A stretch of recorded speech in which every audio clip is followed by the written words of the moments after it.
the room feel that you are dysfunctional in some way and could possibly benefit from therapy? Just a rough show of hands. All right, we've got a third of our audience who are dysfunctional and 2/3 who are obviously in denial because it was a trick question. There are no normal people. Today we are all dysfunctional in one way or the other. And one of the most important things we can do in life is to laugh. If you don't laugh, you're going to die. And even if you do laugh, you're going to die.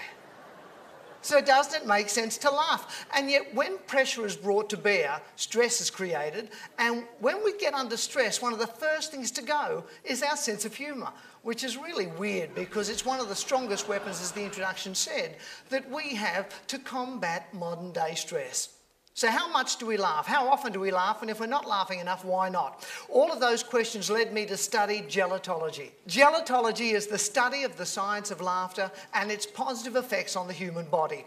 And it's made some incredible discoveries. For example, by the time a child reaches grade 1, they're laughing on average 300 times a day. And yet as adults, we manage to laugh about 17. All of us are under stress. All of us feel the pressure.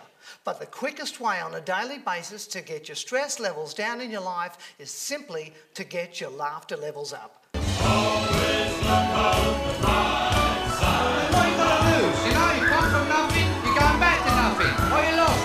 Nothing! How good do we feel? I mean, it's only been a minute and a half, and yet those endorphins, that chemical exchange happening in your brain, has made you feel so good in that 1.5 minutes that will carry you through today and maybe even tomorrow. One of the reasons that we fail to see the bright side of life sometimes is not because it isn't there, because there are things that are placed in front of us every single day that would solicit a positive chemical response. Rather, as I mentioned earlier, today life for most of us is a little bit like this. It's full of moments when you feel like you're just spiralling out of control. The most gifted of people in a situation like this can lose their way, while for the rest of us, it becomes just a downhill slide to the bottom. 2.5 million Australians had sick days last year, and of course that cost the country billions of dollars. And it's not just happening here. All over the world, people are having bad days. They are walking around filled with negative energy, and they are trying to thrust that negative energy onto you, an otherwise generally positive person. And of course what is happening is their stress levels are going up in their life, but they're not putting anything in place to try and bring them back down again. The easy answer, of course, is to get endorphins flowing through your body, because endorphins are an incredibly powerful chemical that we have at our disposal. So how can we get endorphins flowing through our body? Well, there's deep breathing, there's eating spicy food, meditation, even chiropractic adjustments. And girls, pleased to know that even eating chocolate gets those endorphins flowing through your body. Dark over light, because that is better for you. Also a little bit of the other.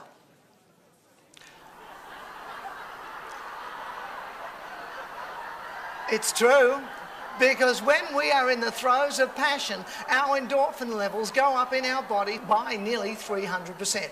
And it all starts up here in the brain.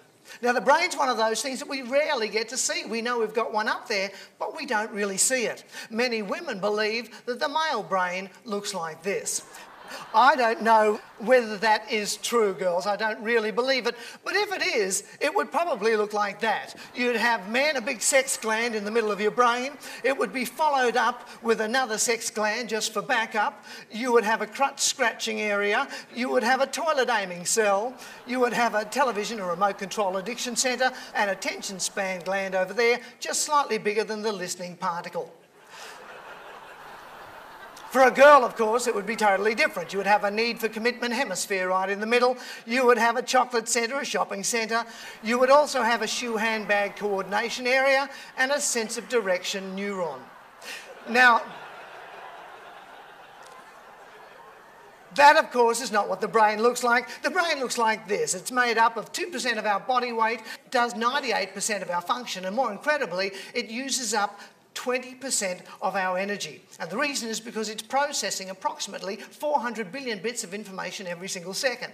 But today, there's one area of the brain that I want you to pay particular attention to. It's an area that's right in the middle of your brain called the hypothalamus. If you could remove your hair, and some of you have already done that, well done, and unscrew your head, You would go into the brain, you would go straight through the cortex, you would go into the middle of the brain, and that's where you would find the hypothalamus. It's about the size of a pea. And from the moment you're born until the moment you die, this beats in conjunction with your heart. And inside here is where all the chemicals are stored that determine whether you're feeling up, down, or sideways. You are in charge of that particular gland. It doesn't wake up one morning and just say, listen, I'm going to make you feel miserable today. It is up to us. How we input our thoughts, our emotions, the things we pick up on is how we begin to feel. I've only ever had one job between school and the business that I'm in now. I've talking to you, two jobs. I was a bank teller when I first left school. That was a good job, brought home about $45,000 a week. But the only other job I got because I believe I made someone laugh. I was 17 years of age here on the Gold Coast, dropped out of school, thought I don't need another year of school, I need a job, a girlfriend, a car, a life, a pair of thongs the same colour. So I left school and thought I would just waltz straight into a job. Yet every time I asked for a job, they'd say no. Well, I was getting really depressed. I was 17 years of age, I thought the world was my oyster, and I was severely disappointed. Well, at my lowest point, I'm sitting in Southport on a park bench, rejected again, feeling miserable, when suddenly, as happens in life sometimes, I felt a hand on my shoulder. Well, I looked up, and it was mine. And I realised I must have been trying to encourage myself. A lot of you men don't realise you can do it that way, but it's true. And then I heard a voice in my head, and the voice said, don't worry, young one, you'll get there. But don't expect to get a different result if you keep doing the same thing the same way. You will just get the same result. I heard it in my head. I thought, whoever you are, you're brilliant. And I changed my whole strategy. The next company that sent me a rejection letter through the mail, I wrote them back a rejection letter, rejecting their rejection letter. No, I did. I wrote, dear sir, thank you for your recent rejection letter concerning my application for employment. I regret to inform you that at this time I am unable to accept your refusal to offer me work. I have been very fortunate this year in receiving a high number of rejection letters, and as you can appreciate, I can't accept them all. Therefore, I will be accepting the position you advertised. Best of luck in refusing future applicants. And I got a letter back a couple of days later saying, gave us all a good laugh, start Monday. And that's all it took to kick it across the line. So, what are the secrets of a happy life? Well, there's lots of experts out there and they all have different opinions. But when you take all of the experts and you boil it down to just a core set of values, they all equate to pretty much the same. And one of them is that life is not a spectator sport. You cannot expect to get the most out of life unless you participate in life. Now, admittedly, there is a caveat. With participation, there does come a certain amount of risk. But you cannot let that stop you from moving forward. You've got to take calculated risks. Make no mistake about it, there will be days when you feel so anxious that if you had a choice, you would not do it. Finally, of course, there are going to be days when you get it wrong. But don't let that stop you from moving forward. It's all about a sense of humour. Enjoy the afternoon, folks, and thank you. Thank you all. Thank you. Hello world is a song that we're singing. Come on, get happy. Ladies and gentlemen, please again put your hands together. Scott Williams. Thank you. Thank you so much. God bless. Have a great conference. We'll make you happy. We had a dream we'd go traveling together. We'd spread a little love and then we'll keep moving on. Something always happens whenever we're together.